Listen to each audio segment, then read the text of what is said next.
Welcome to the Learning and Development Channel, where you can learn, lead, and make a difference. Like and subscribe to the L&D channel on YouTube using the link youtube.com/@learn-to-lead channel. For more information, visit our NAAP Region 8 official Facebook page at facebook.com/NAAPRO8.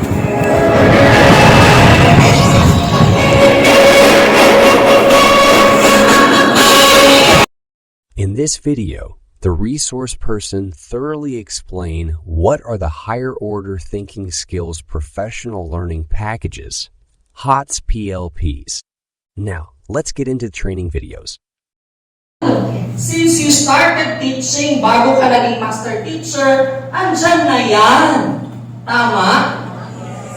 So, ang ginagawa lang ni DepEd ngayon is mas paigtingin ang paggamit ng higher order thinking skills and use it appropriately in the classroom.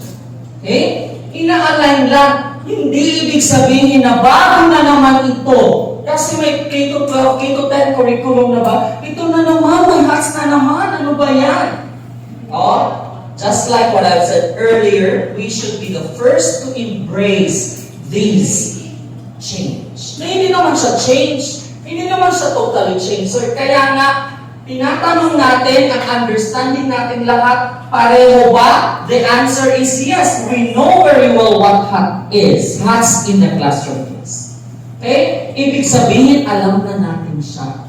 Mas palalimin lang natin kung ano man ang pagkakaintindi natin tungkol sa HOTS. Alright? And do you agree that we should tap and hone our HOTS skills? Yes. Alam na natin, mas paramihan lang natin ang alam natin tungkol sa HOTS. Alright, let's move on. We will now proceed with the general overview of the HOTS Professional Learning Package. Nakapag-download na po ba tayo? Meron na ba kayo ng HOTS Learning Package? Okay. Magaling. Alright, so, do your learners do the thinking. Ito ang sinasabi dyan. And, this is developing learners' higher order thinking skills in science, mathematics, and English or reading for grade 7, 8, 9, and 10, which would address professional learning packages on PPSP indicators 1.5.2 and 1.5.3. Ang gamit sa Year 1, take note of the RTMS, PPSP multi-year implementation guidelines is 1.5.2. Yan ang gamit ngayon. Diba? This school year, 2022-2023. So pag nag-observe tayo during classroom observation, ano ba yung hinahanap natin pag sinabi natin HOTS? I understand, nakita niyo, while you are observing, tinitingnan mo lang, kailan kaya si teacher mag-a-ask ng why? Tama? Kailan kaya mag-a-ask si teacher ng question na how? Nagtanong na si teacher ng how? Critical order thinking skills. 7. Is that correct? Paano kayo? Nag-know si ma'am. Paano mo tinitingnan yung higher order thinking skills, ma'am? While observing. Mapapansin mo yun kung ang bata ay mag-iisip. Kasi you can use how, but it can be answered in a simpler, easiest way na ma-answer. Pero may mga how na mag-frame ka ng question na mag-iisip yung bata. Yun, may idea po talaga si ma'am. So, ibig sabihin, pag nagtanong ng question si teacher ng what at when, higher order ba yun? Ha? Ayun. Doon tayo talaga magaling. Kasi alam natin that asking the questions, what, when, where, which, how, and why, does not pertains to higher order thinking skills alone or solely. So, it depends on how the question is framed, right? It depends on how the question is framed. Kasi, later on, makikita ninyo, or even in the package, you would know na merong mga question na what. Okay? So, hindi tayo limited sa pag nagtanong siya ng question na how at saka why, dun pa lang siya nag-HOTS. Diba? So, pag nag-observe ka ng klase, ay nakita mo, nagtanong siya ng HOTS, ay dun pa lang mag-rate ng critical thinking ng 7 or 8 for master teachers. No. Okay? It depends on how the question is framed, and it depends on how the student would respond to the question. Okay. Let's continue. So what are the HOTS professional learning packages? We're talking of the packages. Okay? And you said you downloaded this already. Are learning materials to develop, to support our teachers in understanding higher order thinking skills and in reflecting these skills in their respective classroom practices. So, aklat siya, resource siya, material siya kung saan makikita mo ang mga HOTS which are already developed by the Department of Education across the different grade levels, 7, 8, 9, and 10, and the 3 areas, English, Science, and Mathematics. Okay? Now, what is HOTS for? Para saan siya? Okay? So, the higher thinking skills, professional learning packages would offer help in achieving an improved learner performance and equipping learners with lifelong critical thinking competencies. Okay? So, paano ba natin sa pagtatanong lang, sa ordinaryong pagtatanong lang, bakit mai-improve ang learner performance? No? Paano natin mai-improve ang learner performance? Just to say, pero nakatuwi ka naglabay, o naghihapon talaga itong diri naghihapon na nanutol ang mga estudyante. Says the teacher or a principal is there in the classroom and is afraid to embrace change. Diba? When our teachers are so involved with HOTS, they will change the manner of asking questions to the students. They will stop asking questions that are considered lower order thinking skills that would limit to simple recall. No? To just limit on simple recall, simple memorization. Of course, in building understanding, we cannot do away with simple recall. Kasi yun ang building blocks. Yun ang foundation. Yun ang start parate. And we're not saying na you do away with it.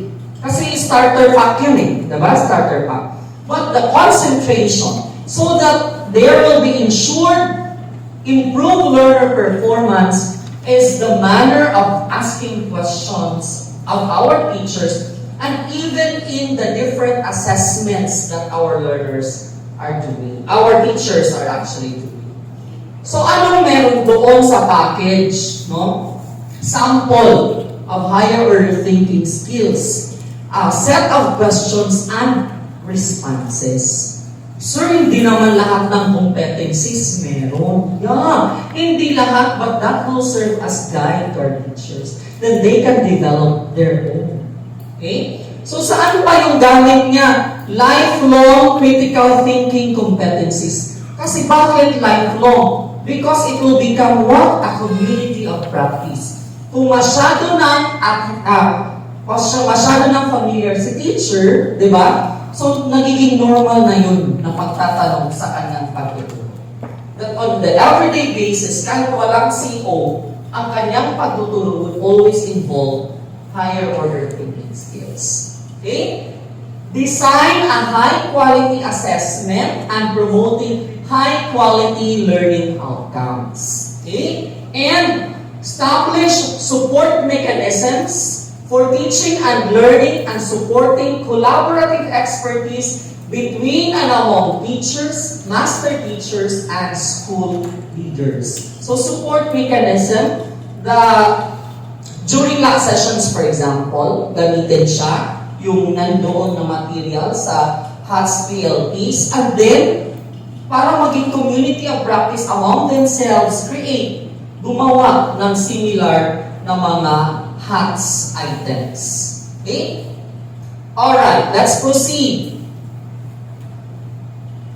The HOTS-PLPs assist teachers to respond to, as I've been saying, indicators 1.5.2 and 1.5.3.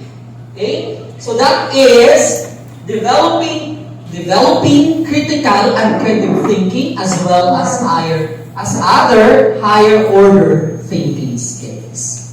Okay? So when you try to look at this, these PLPs are actually addressing the 21st century skills, no? Ito yung schema during the sa anong schema yan? Saan kayo familiar sa schema na yan? Ha? Science education curriculum framework, no? This is the framework of what? The K-12 framework. Kasi anong nasa heart dyan? Anong nasa loob na yan? The learner, ito ano to? Ang apat na yan. That's what you call the 21st century skills. Diba? Ito ano to? Ano yan?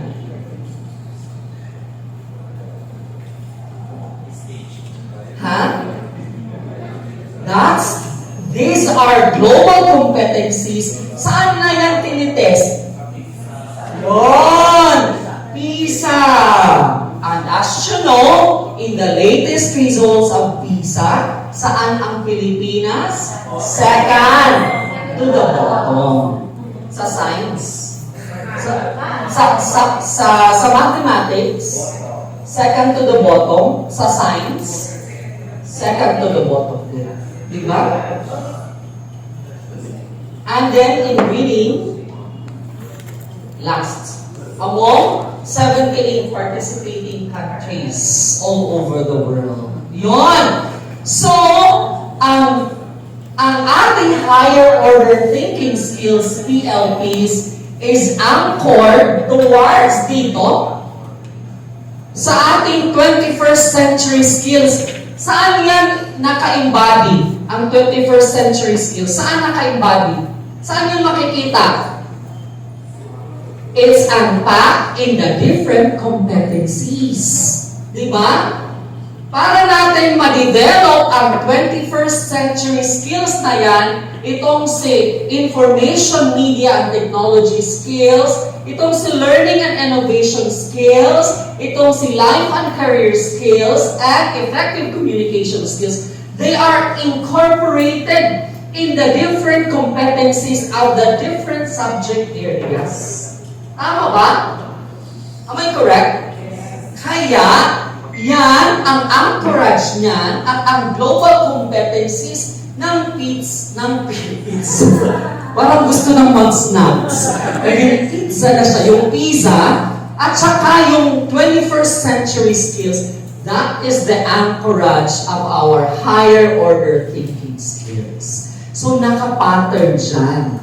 Okay? So that when our students are actually taking the PISA exam, when our students are actually taking the National Achievement Test exam, kahit exam ng Pilipinas man lamang, they are already very, very familiar with the manner of questioning, on how questions are asked, on what is the manner of the framing of the question.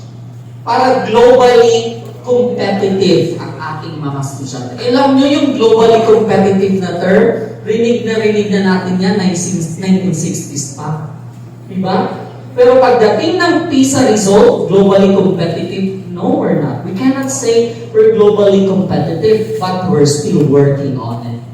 Okay? That's why we are introducing these. Hindi sinasabing bago siya, it's already there, but we just wanted to have a community of practice at our respective schools, respective classrooms. Para pag sinabi nating HOTS, that becomes an ordinary vocabulary of a teacher, even in the far-flung area ng school ninyo, ng division ninyo. Ay, hindi naman pwedeng sabihin na, ay, yung higher order thinking skills na yan, pang central school lang yan. Pagdating sa bukid, wala ng HOTS? Of course not. We're delivering the same competencies. We're developing the same 21st century skills, and we're tested with the same global competencies. Alright? I think we're in the same boat. Let's continue. Then the HOTS-PLPs assist teachers to respond to K-12 and the PISA competencies. Okay? So we're thinking global this time, no? Okay? So as we said, the HOTS professional learning packages is composed of teacher's resource and a mentor's guide are developed for teachers in grade 7, 8, 9, and 10. Ayan. Sinabi ko na yan kanina. And for science, we will try to look first at the teacher's resource. Okay? Okay, tingnan natin. Ano ba ang, do you have? Tingnan natin yung teacher's resource. Anong laman? Just have a walkthrough. Okay? The preliminary pages of the higher order thinking skill PLPs contain relevant and helpful information about the material. So anong meron dyan sa introduction to teacher's resource? Introduction to and structure of the material. Okay? And then ideas for mentors and mentees. Okay? Discussion on PPST, HOTS, and PISA. Then what teachers can expect from the materials. Meron dyan. If you're looking, glancing, no? And then an introduction to the basic solo model. Okay? And learning approaches employed. Ano yung mga learning approaches natin? Okay? Alright. Can you locate these sections in the preliminary pages? Nakita nyo ba? Preliminary pages pa lang ang pinag-uusapan natin. Alright. So, andyan siya, no? Introduction to teacher's resource. Alright. Next is, now that we have seen the preliminary page, we will now look at the general structure of solo-based assessment items. Okay? Ano ba ang structure ng assessment items, no? Solo-based assessment items. Well, the structure is the same across learning areas. The number of solo-based assessment items and individual questions vary. Okay, for science, 82, no? And for math, 24. And for English, 70. So, tingnan nyo, marami sa science. Across grade 7, 8, 9, and 10 yan, 82 solo-based assessment items broken down further to 184 individual questions. Okay? So, ang dami, no? So, let's now have ano yung solo assessment items. Okay? So, each item begins with a table containing necessary details such as subject, grade level, topic, and competencies. Ayan, makikita dyan ano yung PISA competency at paano siya nakamap sa K-12. Okay? This is of course what is that? The competency in the K-12 and you have the specific code. Ito yung PISA competency. Saan galing yan? Doon sa structure na nakita natin kanina. The framework na nakita natin kanina. So, ibig sabihin, bawat solo-based item assessment, may pinanggagalingan siya na PISA competency, may pinanggagalingan siya na K-12 competency. Alright? Are we still in the same boat? Yes. Alright, let's sail on. Alright, here is an example, no? So, this is one item in grade 7 English, sequencing of ideas. So you have here the instruction, and then you have here a paragraph. Okay? Alright, sample naman yan. So we don't have to go through. No? So after dito, na nakalagay dyan ang grade level, ang topic, ang PISA competencies, and possible mapping to K-12. So ano ngayon ang tawag dito? No? How do you call that? They are followed with a stem, an item, or a prompt. So yung paragraph na nakita natin kanina, ang tawag doon ay stem, or an item, or a prompt. Yung paragraph kanina. Okay? They could be stories, diagrams, pictures, equations, or a direct-to-the-point question. Okay? Tandaan na ang tawag dyan ay stem, item, or prompt. Okay? Now, ito ang example ng ating prompt. Okay? Ito ang example ng ating item or example ng ating stem. Let's move further. An item, stem prompt, is followed with a series of questions.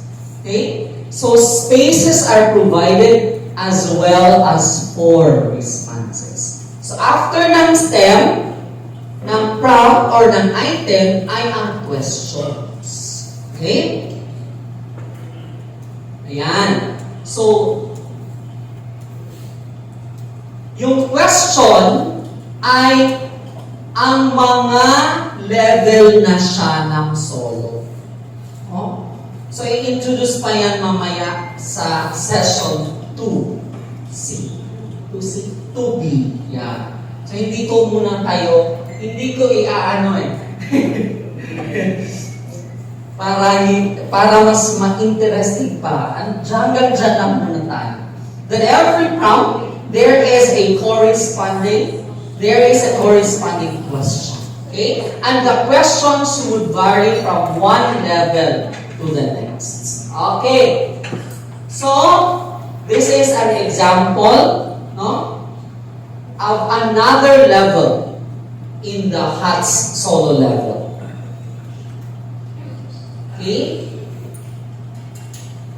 Here is an example for mathematics. Okay? So again, what is important here is that we have the grade level, the topic, the PISA competency, and the K-12 curriculum competency. Alright, let's move further.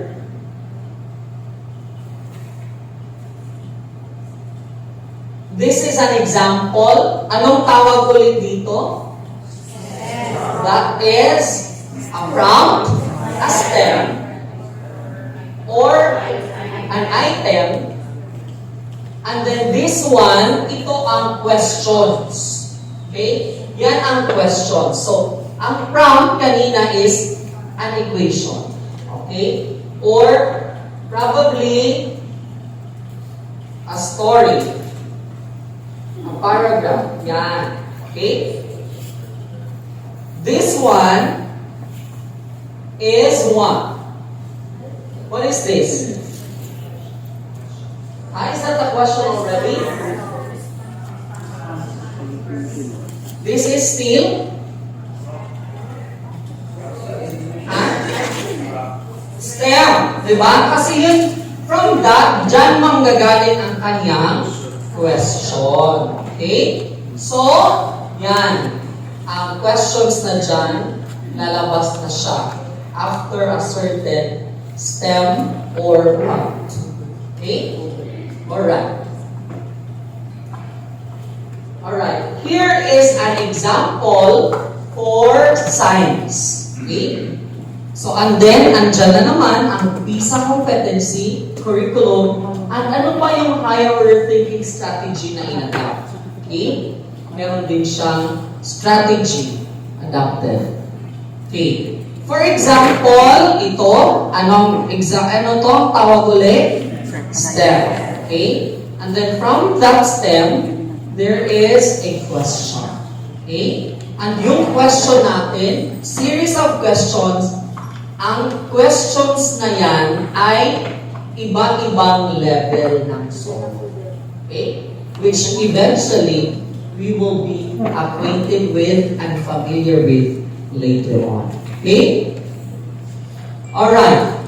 So, here are some acceptable answers doon kanina sa question na what is the difference between the genotype and phenotype, and use example to support your answer. Ano yung napansin ninyo sa question?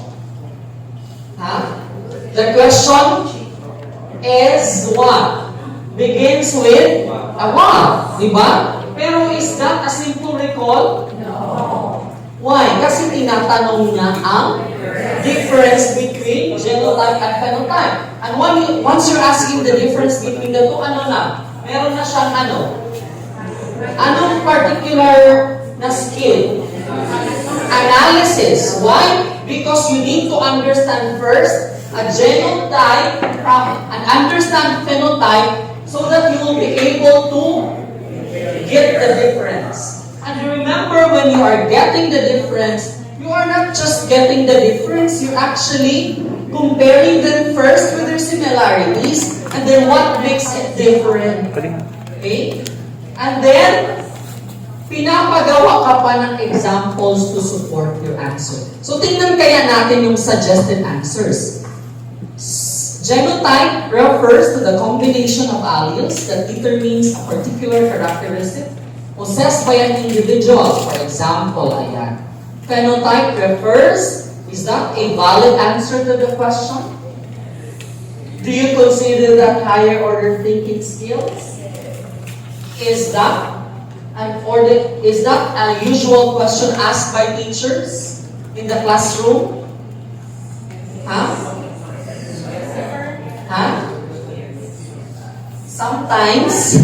Sometimes, not all the time. No? So, kaya nga, pinapagamit sa ating mga habits. Okay? Para hindi tayo limited sa simple questions. Okay? Alright. Let's proceed. No?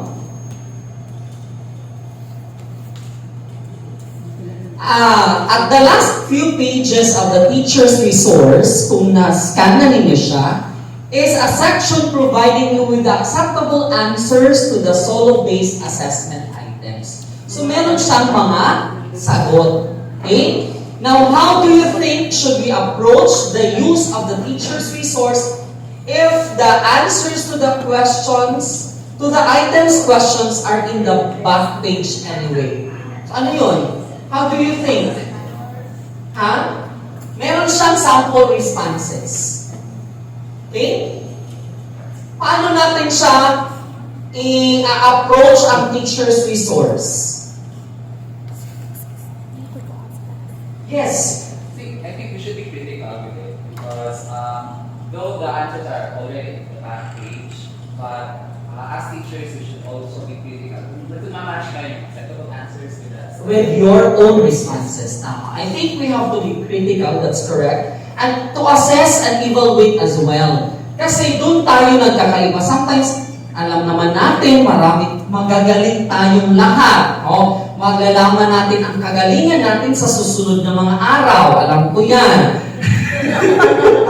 alam natin yan. Sa susunod na mga araw, lalabas ang kagalingan ng lahat.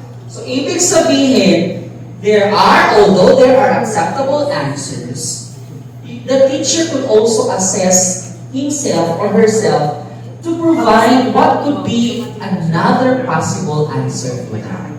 Pero yung acceptable answers na nandoon will just serve as guide, no? Kasi limited lang naman sa dami ng competencies, ilan lang yung meron sa SONA.